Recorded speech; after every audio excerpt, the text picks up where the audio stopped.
Bom, arrays são um objeto particular quando a gente olha para Python. Diferente de listas, eles são imutáveis em tamanho e tipo de dados. Ou seja, o array só tem um único tipo, que foi o que a gente viu acima, e se a gente quer mudar o tamanho do array, a gente meio que tem que recriar ou criar um novo array para que ele tenha um tamanho, ele passe a ter 5, 6, 7 elementos, ou que a gente mude, faça um reshape nele ou qualquer coisa do tipo.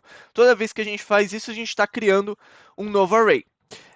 Então, por exemplo, aqueles métodos que a gente via em lista, sei lá, de eu pegar um array aqui e criar com 1, 2, 3 e falar, ó, vamos fazer um append aqui do quarto elemento. O array não consegue fazer isso. Se eu tentar fazer isso, ele vai me dar um erro falando que não existe uma função append. Entretanto, por que eu falo que eles são algo únicos? Porque até aí, se você meio que olhar para, por exemplo, uma string, ela só tem um tipo de dado que a string contém, são os caracteres, ela é imutável em tamanho e ela é imutável em tipos de elemento. Para eu mudar um caractere da string, eu tenho que criar uma nova string. Só que já os arrays, e que também são diferentes de tuplas, eles são mutáveis em conteúdo. Então, se eu pegar o array que eu acabei de criar e falar, olha, eu quero que o elemento 2, ou seja, que é esse 3 aqui, passe a valer 5, eu posso fazer isso, né? E eu posso reverificar meu array, né? Agora, o que acontece se eu tentar mudar um elemento de array para um tipo de dado que não seja o tipo de dado daquele array? Vamos supor que eu pegue aqui sei lá, crie um array, mude o elemento 1 para 1.7234, e aí eu olho para o meu array. Você vai ver que, ao invés dele fazer a modificação, né, para 1.724, ou então mudar o tipo do array, o que ele fez foi, no final, ele aplicou isso aqui. Ele fez um int e converteu o meu valor. Veja que ele não arredondou, por isso justamente que que a gente sabe que ele está aplicando int. Então você até consegue mudar, colocar um elemento do array, colocar um valor que não seja o valor do tipo do array. Entretanto, o que vai acontecer é que ele vai fazer a conversão do elemento. Então, sei lá, se eu tentasse colocar uma string, ele vai falar, beleza, ele vai aplicar a função int na string. Se eu tentar agora passar uma string, que na verdade é um número real, ele vai dar um erro. Porque o int em cima desse número, ele não consegue entender que isso aqui é um número inteiro, e ele dá um erro, tá vendo? Então, implicitamente, ele está sempre aplicando a função int para converter o tipo do array. Ok? Então, uma coisa que é interessante a gente notar é como funciona a alocação de memória para transformações particulares do array e que isso, no final das contas, vai afetar a sua mutabilidade. Então, vamos supor, por exemplo, que eu tenho um array aqui, que é o meu array A. E eu vou falar que o meu array A ele é do tipo int 64. E aí eu vou criar uma array B, e esse array B, ele vem do meu array A. Eu vou fazer um reshape desse array. E eu vou criar um array C, e esse array C é um slice do meu array A. E aí a gente vai olhar para cada um desses arrays separadamente.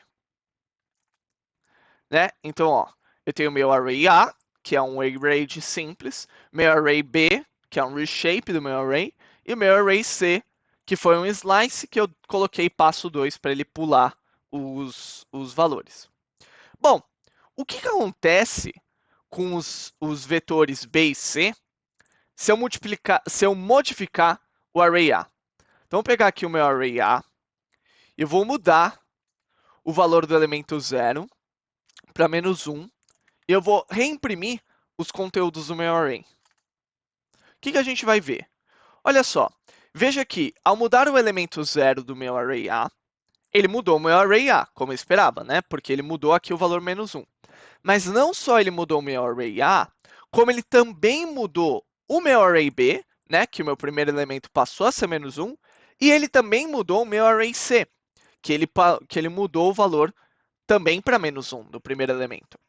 Então, Isso acontece... Por que isso acontece, né? Porque na visão da memória RAM, cada um desses arrays, por mais que eles tenham características que eles sejam diferentes entre si, eles estão apontando para a mesma localização na memória RAM, eles estão apontando para os mesmos elementos. Então, quando você faz uma modificação do valor A0-1, na verdade você fez uma modificação no que estava armazenado naquele elemento de memória. E como os arrays, no final das contas, eles são ponteiros para essas posições de memória, você acaba alterando os arrays B e C. Então, ó, se a gente olhar para o array A e o array B aqui, né, o que está acontecendo? O array A, ele tinha essas características aqui, então ele era um item size de 8, o shape era 12 elementos, e ele tinha strides de 8, e ele estava apontando para esse endereço de memória, que percorria assim. Já o array B, onde eu dei um reshape, o item size permanece o mesmo, mas eu mudei o shape e eu mudei os meus strides, né? Dado que eu tenho que percorrer 4 elementos para pular para um novo item. Mas no final das contas, o primeiro elemento que ele está apontando é exatamente o mesmo. E, na verdade, o conteúdo em memória que ele está apontando é o mesmo, né? Então, assim, a gente pode verificar que tudo isso aqui que eu mostrei é verdade. Se a gente der um print nisso aqui, e aí eu vou pausar o vídeo porque vocês não precisam necessariamente recriar esse print do zero. Então aqui eu terminei a chamada da função e a gente vê exatamente essas características que eu estava destacando.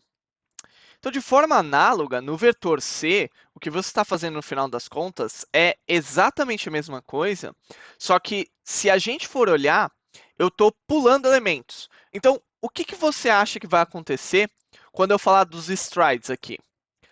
Tenta adivinhar. Se eu estou falando que eu estou pulando elemento, significa que na visão de memória do vetor C, o meu stride, que era de 8 bytes no vetor A, ele deveria duplicar, né? Ele deveria ser 16 bytes. E a gente vê que é exatamente isso que acontece, né? Ele simplesmente duplicou o meu stride para que o meu vetor entenda para onde ele tem que apontar na visão de memória. Então, a última coisa que eu gostaria de falar aqui sobre a mutabilidade é que, assim como listas e dicionários, quando você passa um vetor A para uma função em particular e você modifica o valor do vetor A dentro dessa função, você vai acabar mudando o valor do vetor fora da função, porque o vetor A ele é passado como referência para a função. O que significa que qualquer modificação que você faz nele é carregado para fora da função, né? Então, você está vendo aqui o valor do vetor A antes e o valor do vetor A depois da modificação. Veja que, nesse caso, o vetor C ele não tem modificação porque ele é um slice que não aponta para esse elemento que eu modifiquei aqui, que era o elemento 1, mas a gente modificou o vetor B.